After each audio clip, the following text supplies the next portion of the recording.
افسانہ پیش خدمت ہے ناموجود شہر میں وجود. تحریر علی آریان. آواز روما رضوی.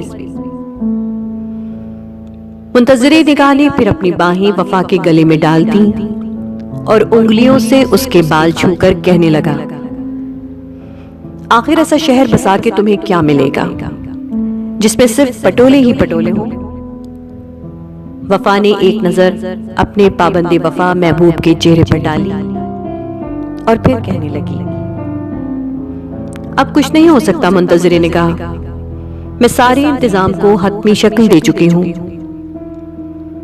منتظر نگاہ نے ایک طویل آہ بھرتے ہوئے اپنے بازو اس کی گردن سے چھڑا لیے اور پھر اپنے ہاتھ کمر کے پیچھے باندھ کر کہنے لگا، دیکھو شہر بسانا کوئی آسان کام نہیں، تمہیں ہر پٹولے کی ضروریات کا خیال رکھنا ہوگا. اس کی تم بالکل فکر مت کرو، ہر پٹولے کو صاف ستھرا ماحول، ایک گھر اور احساس تحفظ ملے گا. وفا کے لہجے میں بلا کا اعتماد تھا. منتظر نگاہ نے اس بار ایک نظر اپنی گھڑی پر ڈالی اور پھر اجازت طلب لہجے میں کہنے لگا، میرا خیال ہے مجھے اب چلنا چاہیے. میرے وہ دوست شدت سے منتظر ہوں گے جو اب نایاب ہوتے جا رہے ہیں. وفا کی آنکھوں میں تھوڑی دیر کے لیے ایک الجھن سی تیرتی ہوئی بالکل صاف محسوس ہوئی. پھر وہ قدرے شکایت آمیز لہجے میں بولی، یہ تمہارے دوست مجھ سے زیادہ اہم کب سے ہونے لگے؟ منتظر نگاہ نے سگریٹ کا ایک گہرا کش لیا اور پھر اپنا منہ دوسری طرف پھیر کر کہنے لگا، محبت کے سامنے دوستوں کی اہمیت بھلے کچھ نہ ہو، مگر مخصوص حالات کے سامنے ان کی اہمیت سے نہیں انکار کیا جا سکتا. اتنا کہتے ہی اس نے اجلا سگریٹ اپنے بوٹوں تلے مسل دیا اور خود لمبے لمبے ڈگ بھرتا اس کی نظروں سے اوجھل ہو گیا. کافی دنوں کے بعد منتظر نگاہ وفا کے گھر پہنچا تو وہ ایک بہت بڑے ہال میں اسے لے گئی اور پھر ایک پردہ کھینچ کر بولی، وہ دیکھو تمہیں خود یقین نہیں آئے گا. منتظر نگاہ نے حیرت سے پردے کے پار دیکھا تو انگشت بدندہ رہ گیا. ایک بہت بڑے میز پر اونچی نیچی عمارتوں کے بلاک بنے ہوئے تھے. سڑکوں پر گاڑیاں رواں دواں تھیں اور ہر طرف جیسے رنگ و نور کا ایک سیل بلا امنڈ آیا تھا.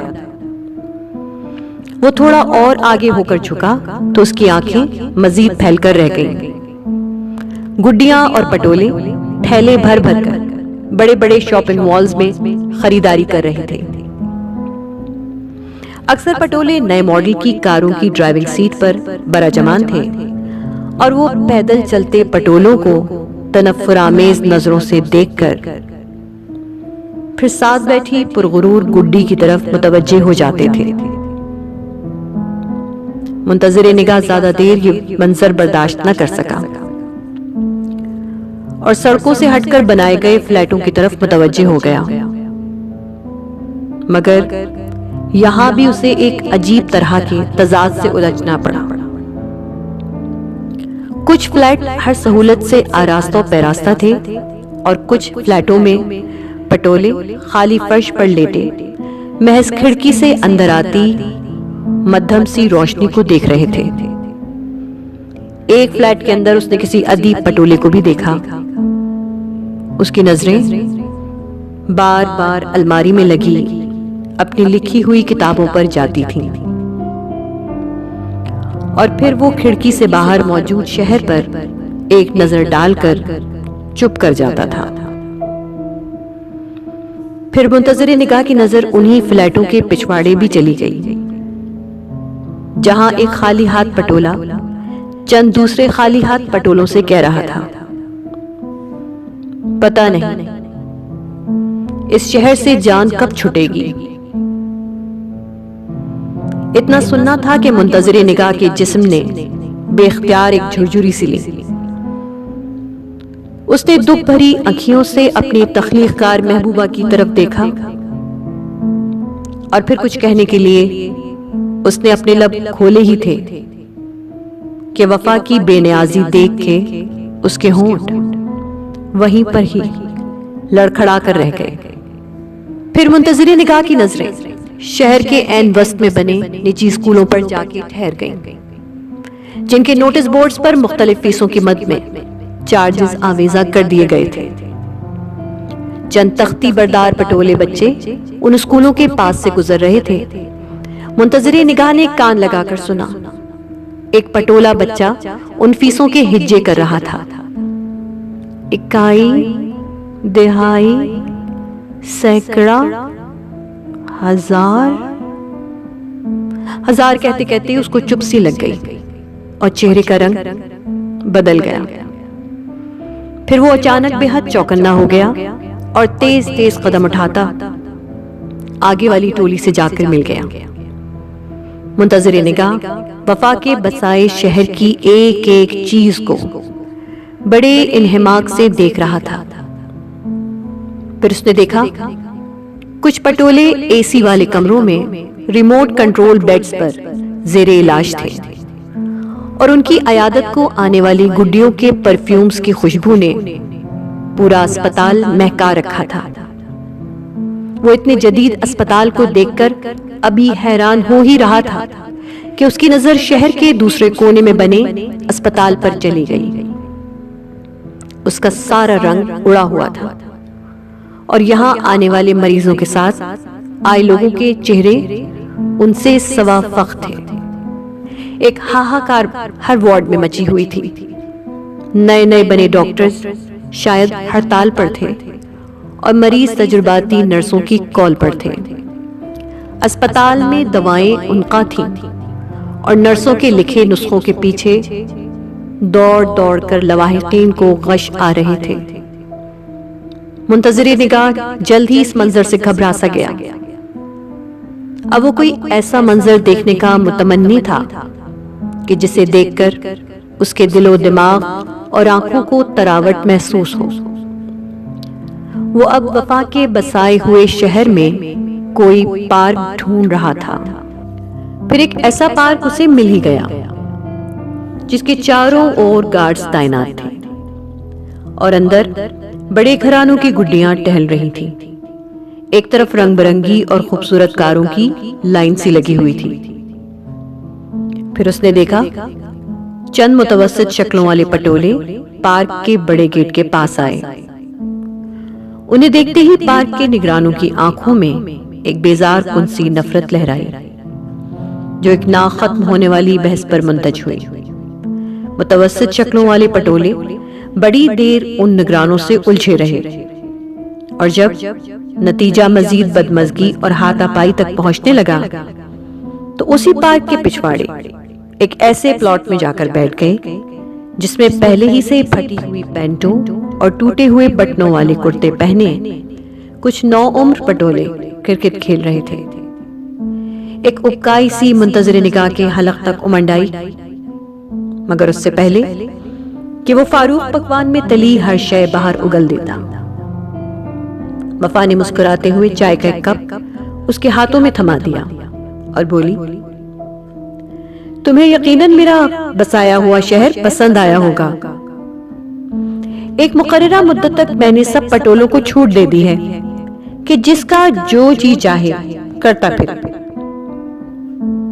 اتنا کہتے ہی اس نے داد طلب نظروں سے منتظر نگاہ کی طرف دیکھا، جس کے چہرے پر اب چائے کی رنگت والی تلخی پھیل چکی تھی۔ تھوڑی دیر میں وہ کہہ رہا تھا، مجھے تمہارے شہر کی حالت ٹھیک نہیں لگتی۔ یہ بے مقصد و بے لگام آزادی کہیں پٹولوں کی تباہی کا ہی شاخسانہ ثابت نہ ہو۔ تم ہر پٹولے کے ساتھ انصاف سے کام لو۔ میں اچھی منصف نہیں؟ یہ کیا کہہ رہے ہو منتظر نگاہ؟ میں نے ہر پٹولے کو اس کی اوقات کے مطابق سہولت دے رکھی ہے۔ ہر اچھا سٹی پلانر بھی یہی کرتا۔ اب پٹولے اپنی مرضی کے مالک ہیں، وہ دوسروں سے حسد کے بجائے محنت کیوں نہیں کرتے؟ اپنا آپ خود کیوں نہیں سنوارتے؟ وفا کا چہرہ بات کرتے کرتے غصے سے سرخ ہو گیا تھا، جیسے اسے منتظر نگاہ کی بات بے پناہ کھل گئی ہو۔ منتظر نگاہ نے بھی شاید اسے محسوس کر لیا تھا، لہٰذا اس نے بھی اس بار وفا سے کوئی اور بات نہیں کی اور چپ چاپ اس کے بسائے ہوئے شہر سے باہر نکل گیا۔ پھر بہت دنوں کے بعد وفا اسے کسی ہوٹل میں ملی تو اس نے کہا، تم کئی ہفتے کہاں غائب رہتی ہو وفا؟ اتنی بار تمہیں فون بھی کیا مگر تم سے بات تک نہ ہو سکی۔ وفا نے ہنستے ہوئے پائن ایپل کے جوس سے بھرا ہوا گلاس اٹھا لیا اور بولی، اوہو سوری یار، دراصل ان دنوں میں کچھ اس طرح اپنے شہر میں الجھی ہوئی ہوں کہ اور کسی طرف دھیان ہی نہیں جاتا۔ منتظر نگاہ نے اس بار اپنی اینک اتار لی اور کہنے لگا، کل تمہاری سہیلی ربیہ میرے پاس آئی تھی، وہ بتا رہی تھی کہ تم نے پھر چند پٹولوں کو شہر کے عین وسط میں کوٹھیاں الاٹ کر دی اور باقی پٹولے ایک دوجے کا منہ تکتے رہ گئے۔ اس طرح تو منتظر نگاہ نے ہلکا سا احتجاج کیا ہی تھا کہ وفا نے برا سا منہ بنا لیا اور بولی، ربیہ کو کیا سمجھ، تخلیق کار موڈی ہوتا ہے، وہ کسی کی منت سماجت ڈر یا خوشامد کی وجہ سے اپنے کام میں تبدیلی نہیں لاتا، بلکہ جو اس کے من میں سماتا ہے وہی کر گزرتا ہے۔ وفا کی بات ختم ہونے کے بعد دونوں کے درمیان ایک خاموشی سی طاری ہو گئی جو کافی دیر قائم رہی۔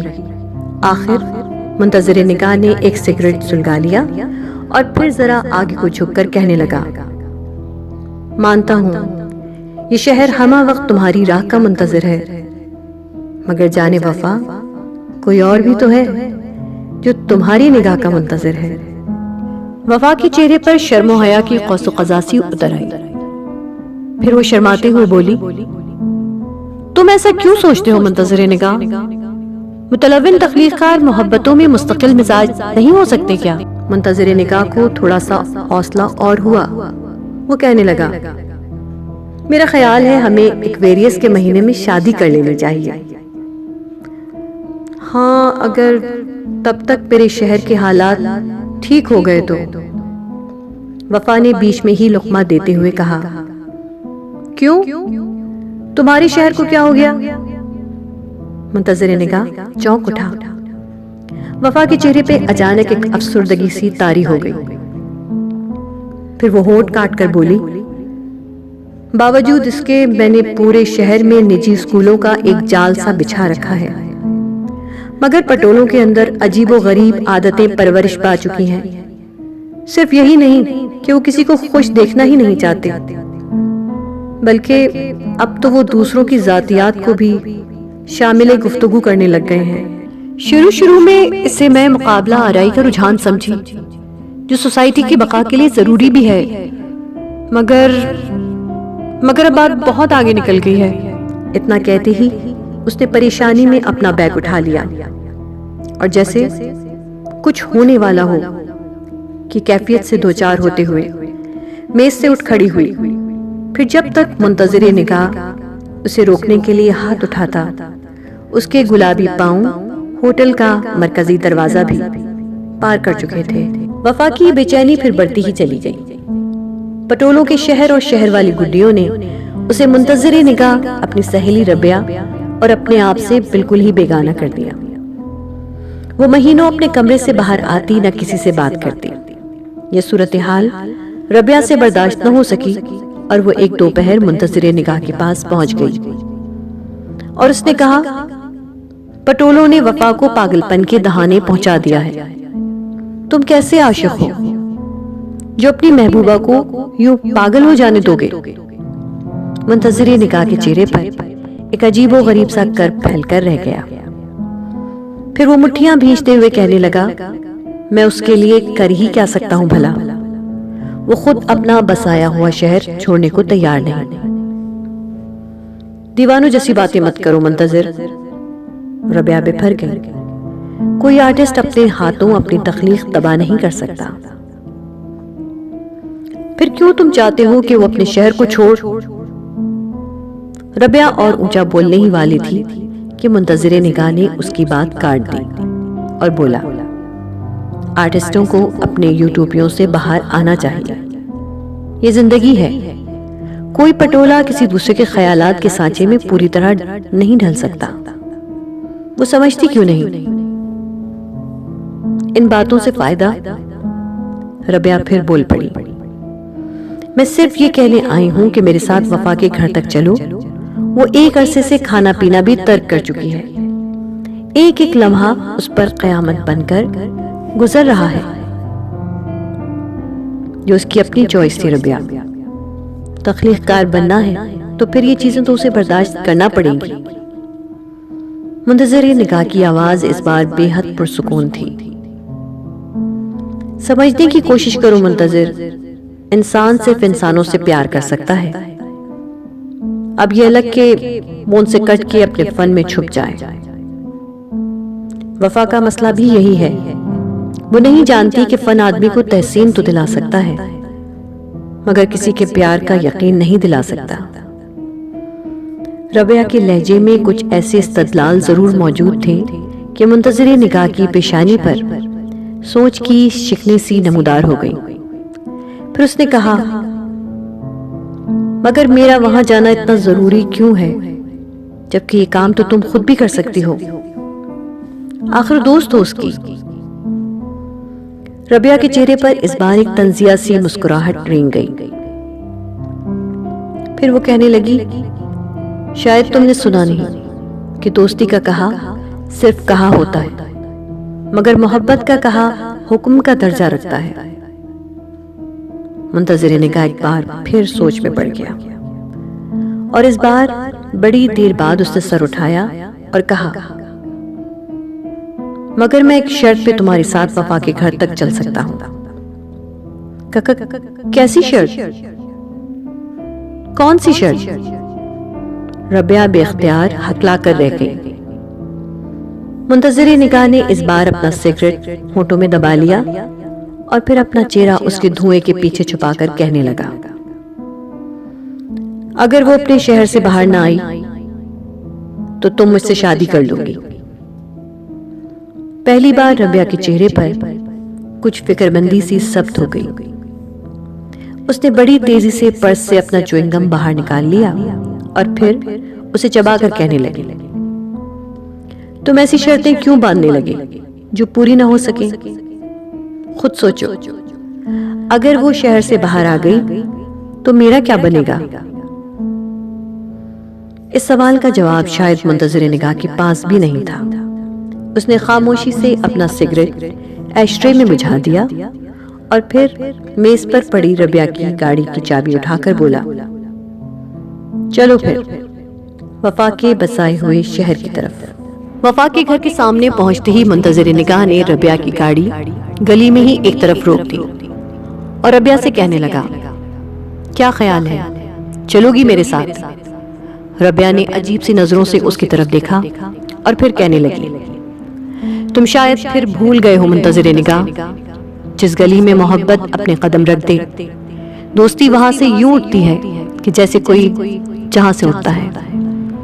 اتنا سننا تھا کہ منتظر نگاہ نے چابی گاڑی میں ہی لگی رہنے دی اور پھر کہنے لگا، تو پھر میرا انتظار کرنا ربیہ، چاہے مجھے کتنی ہی دیر کیوں نہ ہو جائے۔ اس کی بات سنتے ہی ربیہ نہ چاہتے ہوئے بھی ہنس پڑی اور پھر خود کلامی کے انداز میں بولی، مرد کے لیے چاہے پوری دنیا ہی کیوں نہ رکی ہو، وہ پھر بھی عورت سے یہی کہے گا کہ میرا انتظار کرنا۔ مگر منتظر نگاہ اس کے الفاظ پورے ہونے سے پہلے ہی گاڑی سے اتر کر خود تیز تیز قدم اٹھاتا وفا کے گھر کے اس حصے کی طرف بڑھ گیا جہاں وفا اور اس کی تنہائیاں قیام پذیر تھیں۔ وفا نے اس کا استقبال یوں کیا کہ جیسے وہ صدیوں سے اسی کے منتظر ہو اور وہی اس کے دل کا راجا ہو۔ پھر وہ ایک نظر اس پر ڈال کر بولی، تم اتنے مضطرب سے کیوں ہو؟ کسی کے ساتھ آئے ہو کیا؟ ہاں، ربیہ بھی میرے ساتھ ہی ہے، باہر گاڑی میں بیٹھی ہوئی، منتظر نگاہ کے منہ سے نکل ہی گیا۔ تم نے اسے اندر آنے کو نہیں کہا؟ وفا کا لہجہ اچانک بے حد تیکھا سا ہو گیا تھا۔ کہا تو تھا، مگر شاید اس نے اندر آنا مناسب نہیں سمجھا۔ منتظر نگاہ کے منہ سے ابھی اتنا ہی نکلا تھا کہ وفا قہقہا مار کر ہنس پڑی۔ ربیہ اب سمجھدار ہو گئی ہے، جانتی ہے کہ دو محبت کرنے والوں کے درمیان دوستی بس اپنا ہی منہ تکتی رہ جاتی ہے۔ خیر، پھر ابھی منتظر نگاہ اس کی گوشہ نشینی کی بابت لب کھولنے ہی والا تھا کہ وفا خود ہی بول پڑی۔ میں آج تمہیں فون کرنے ہی والی تھی، دراصل پٹولوں نے کچھ ایسی فرمائشیں میرے سامنے رکھ دی ہیں کہ میری تو کچھ سمجھ میں نہیں آ رہا۔ اتنا کہتے ہی اس نے ایک لمبی سی شکایات لسٹ نکال لی اور پھر اس پر ایک نظر ڈال کر بولی، پٹولوں کے کچھ مطالبات تو بہت حساس نوعیت کے ہیں۔ مثلاً اب وہ شادی کے چند دنوں بعد ہی اپنی گڈی سے بور ہو جاتے ہیں اور کسی نئی گڈی کے خواب تکنے لگ جاتے ہیں۔ پہلے غریب پٹولے امیر پٹولوں کی لمحہ بلمحہ بڑھتی ہوئی دولت سے حسد نہیں کرتے تھے، مگر اب ان کے صبر کا پیمانہ لبریز ہوتا جا رہا ہے۔ ان میں سے اکثر یا تو خودکشی کر جاتے ہیں یا پھر میرے شہر کو بد دعائیں دینا شروع کر دیتے ہیں۔ وفا نے بولنا شروع کیا تو بولتی ہی چلی گئی۔ یہ دیکھے بنا ہی کہ منتظر نگاہ کی آنکھیں بیزاری سے بھری پڑی تھی، اس نے وفا کی کوئی بھی بات توجہ سے نہیں سنی اور بول پڑا، میں یہاں تمہارے پٹولوں کے مسائل سننے نہیں آیا، اپنا مسئلہ تمہارے سامنے رکھنے آیا ہوں، میں اور کتنا انتظار کروں؟ وفا نے حیران آنکھوں سے اسے دیکھا اور پھر اس کی بیزاری محسوس کر کے کہنے لگی، بس ذرا ان پٹولوں کے مسئلے حل۔ مگر اس کی بات مکمل ہونے سے پہلے ہی منتظر نگاہ چیخ اٹھا، پٹولے گڈیاں پٹولے، تمہارے پٹولوں نے تو میرا سب کچھ ہی چھین لیا ہے، خدا کے لیے بس کرو وفا، تم اپنے ساتھ مجھے بھی پاگل کر کے چھوڑو گی۔ وفا نے دکھ بھری آنکھوں سے اس کی طرف دیکھا اور پھر اپنے لہجے میں شکوہ بھر کر بولی، میں نے تو سوچا تھا کہ ہم شادی کے بعد اسی شہر میں رہ جائیں گے اور تم ہو کے۔ اتنا کہتے ہی وہ کچھ روحانسی سی ہو گئی اور اس کے آنسو چھلک پڑے۔ منتظر نگاہ نے کڑوی سی نظر اپنی محبوبہ پر ڈالی، مگر وہ اپنی ہی لہک میں کہی جا رہی تھی، میں نے تو اس شہر کے سب سے پوش علاقے میں تمہارے لیے گھر بھی لے لیا تھا، میرا خیال تھا کہ ہم مل کر اس گھر میں پٹولوں کے مسائل کا حل سوچیں گے۔ منتظر نگاہ کے چہرے پر شکنوں کا ایک جال سا پھیلا ہوا تھا۔ وفا کی محبت، اس کے شہر کی عجیب و غریب فطرت، وہاں کی کنجوس گڈیاں اور یہ منحوس پٹولے بگولے بن بن کر اس کے دماغ میں اڑ رہے تھے۔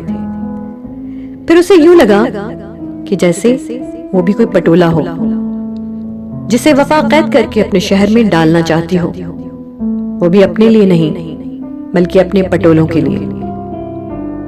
بس اتنا سوچنا تھا کہ اس کا پورا وجود غصے میں سلگ اٹھا۔ تھوڑی دیر میں وہ کہہ رہا تھا، میں تمہاری ان پٹولوں کے ساتھ گزارا نہیں کر سکتا جو ایک دوسرے کو برداشت کرنے کو تیار ہی نہیں، جو محبتوں کو قبروں میں اتار کر اس کے مجاور بن بیٹھتے ہیں۔ نفرت ہے مجھے تمہارے اس گھٹن بھرے شہر سے، تمہارے پٹولوں سے، ان کی سوچوں سے۔ اتنا کہتے ہی وہ دروازے کی طرف لپکا اور پھر اس کا ہینڈل تیزی سے اپنی طرف کھینچ کر بس ایک لمحے کے لیے واپس مڑا اور پھر زہر بھرے لہجے میں انگلی اس کی طرف اٹھا کر بولا، اس سے پہلے کہ یہ خودکار پٹولے تم پر بھی انگلیاں اٹھانے لگیں، اس ذلیل شہر کو کسی ایسی جگہ دفن کراؤ جہاں سے یہ پھر نہ باہر آ سکے۔ اتنا سننا تھا کہ وفا کو اپنے پاؤں تلے سے زمین سرکتی ہوئی محسوس ہوئی۔ اس نے بے اختیار دونوں ہاتھوں سے اپنا چکراتا ہوا سر تھام لیا اور پھر 2-3 ہلاری کھانے کے بعد وہ میز پر بنے اپنے ہی شہر پر اوندھے منہ گر پڑی، مگر منتظری نگاہ یہ دیکھے بنا ہی ایک جھٹکے سے دروازے کا ہینڈل چھوڑ چکا تھا اور بہت تیزی میں باہر نکل گیا تھا۔ پھر گلی میں باہر آتے ہی اس نے اس جگہ کا رخ کیا جہاں ایک دوسرا شہر مجھ چھوڑ آیا تھا، مگر وہاں پہنچتے ہی اسے ایک اور دھچکا سا لگا۔ ربیہ اپنے بسائے ہوئے شہر کے ساتھ پتہ نہیں کہاں چلی گئی تھی۔ البتہ گلی کے باہر شام کے سائے سرسرا رہے تھے اور انتظار کا شہر جاگ رہا تھا۔ پھر اس کے بعد تو انتظار کا شہر ہی جاگتا رہا، کسی کی نگاہ کا منتظر دیر تلک اپنے ہونٹ کاٹتا رہا۔